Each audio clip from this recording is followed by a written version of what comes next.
De repente, he sentido toda mi vida con tu querer, jamás podré interpretar el sentido de las palabras que me dedican, pero el calor de tu mirada me hace sentir como la más bella señorita.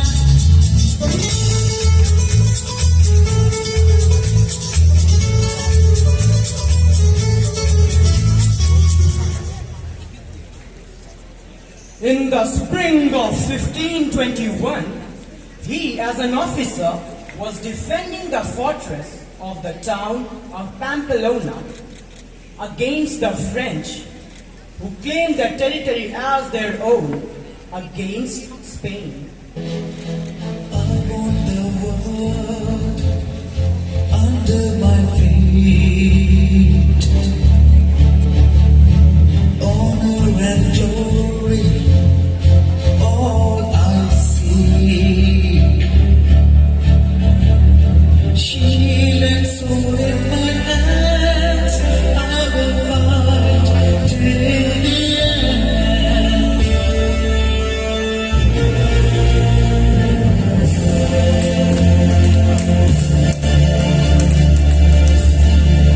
When all were ready to surrender, he, like a fearless lion, would hold off the French single-handedly.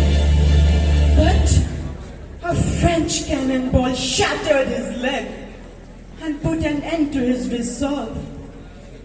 The French admired the courage of the man and carried him on a litter back home to his castle of Loyola.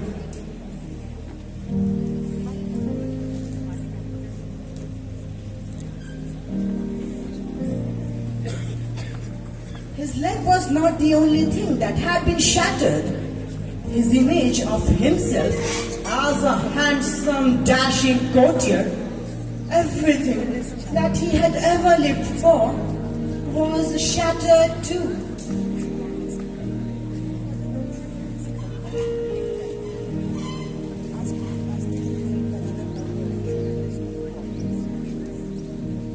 The broken leg was not properly set. The bone protruded in a way that would show through the tight horse that a courtier wore, so much as to be something ugly. He insisted on having the leg rebroken and reset. There was, of course, no anesthetic. In the end, one leg was still shorter than the other, which made him limp the rest of his life. During the weeks of recuperation, he was extremely bored and asked for some romantic novels to pass the time. There were no such books in the castle of Loyola, but he was given 2 books to read: The Golden Legend, a collection of stories of the saints, and the life of Christ. While reading these books, he challenged himself to follow the examples of the saints, especially the examples of Saint Francis and Saint Dominic. He was deeply moved by the love of Jesus and continuously thought, "What have I done for Christ? What am I doing for Christ? What more shall I do for Christ? What am I doing with my life? These people on earth have done so much good during their time on earth. And what have I done so far?" He began to discipline his body, rising at midnight to spend hours mourning for his sins. When he recovered from his wounds enough to travel, he left Loyola Castle in March of 1522. He mounted a mule and went on a pilgrimage to Our Lady of Montserrat, a shrine in the mountains above Barcelona.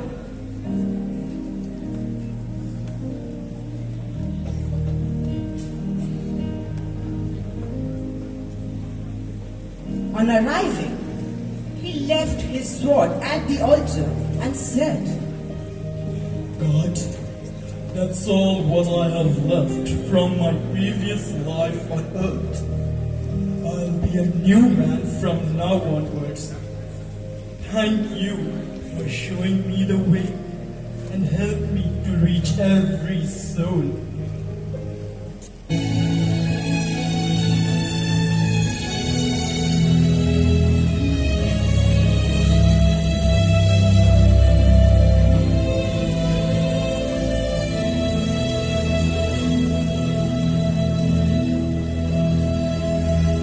I pray you'll be alright and watch us where we go and tell us to be wise in times when we don't know. Let this be our prayer as we go away.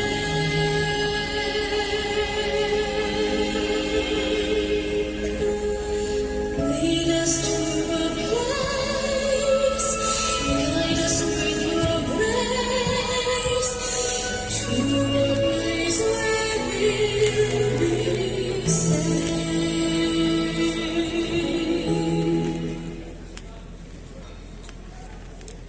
he wrote his deep spiritual experiences he had at Manresa in a notebook, which later became the spiritual exercises. He wanted to live, work, and die like the disciples of Jesus. What a coincidence! At the age of 33, Jesus died on the cross. At the age of 33, Inigo, now known as Ignatius, began his second life.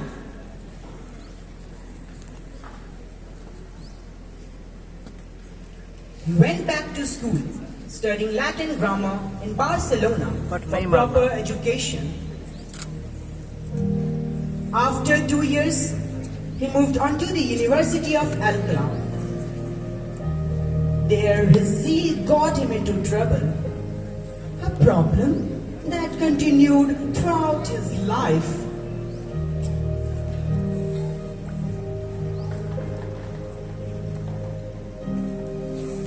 He would gather students and adults to explain matters about religion and teach them how to pray.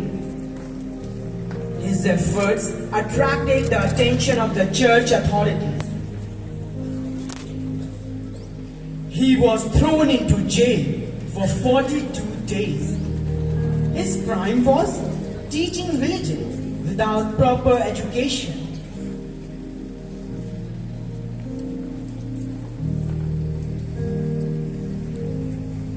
They found no error in his teaching, so when he was released, he was told to avoid instructing others. At the University of Paris, he shared a room with Francis Xavier and Peter Faber.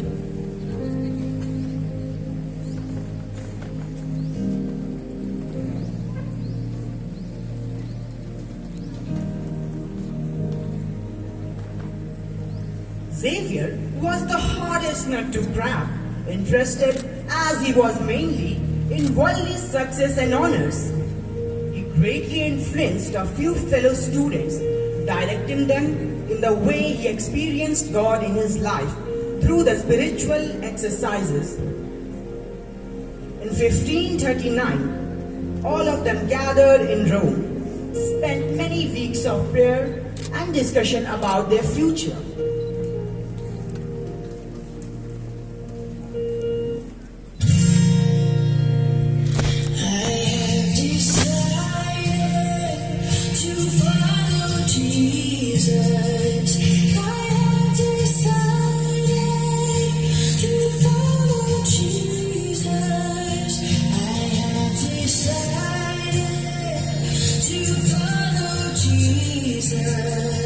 No turning back.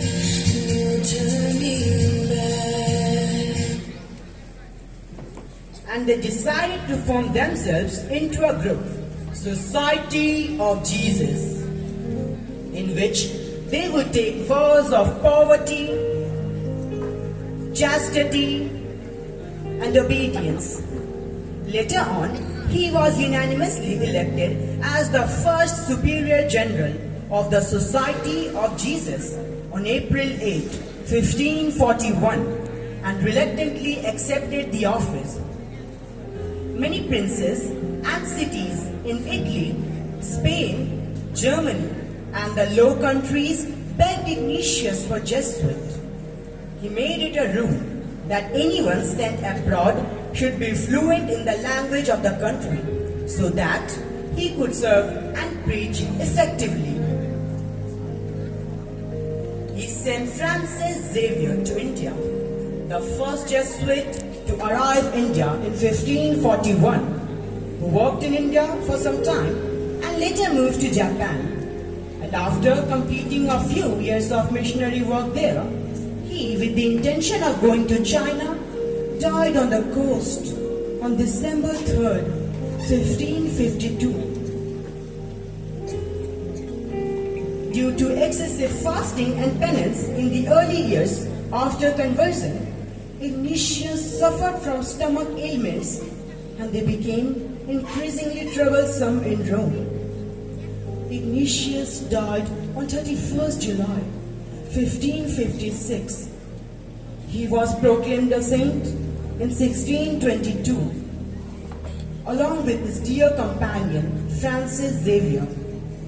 The Church and the Jesuits celebrate the feast day of Saint Ignatius Loyola on 31st July, the day he died.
Thank you, friends. You have surely transcended us with your